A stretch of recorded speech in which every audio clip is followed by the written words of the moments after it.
Still a lot of mystery surrounding the two bodies found at Lake Mead recently.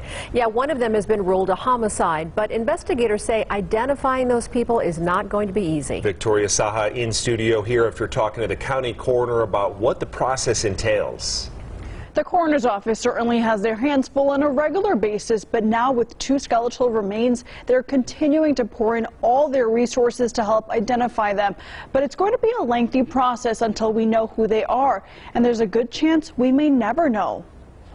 It's a case that has gained international attention, a body found in a barrel which was under Lake Mead for decades. Though discovered in the spring of 2022, officials believe this person could have been there for at least 40 years. So we did determine that it was an adult male.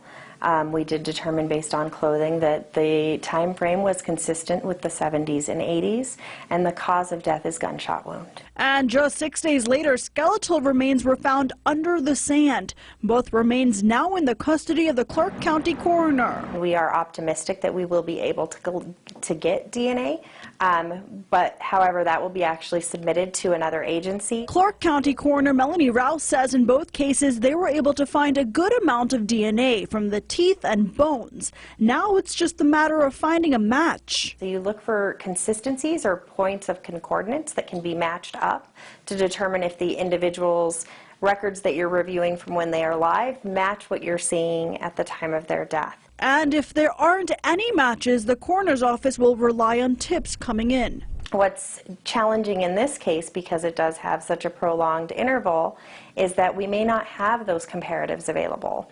So we're really relying on somebody at some point reporting a missing person. Rouse does emphasize it is too early to tell how the second person died, although they are not ruling out drowning.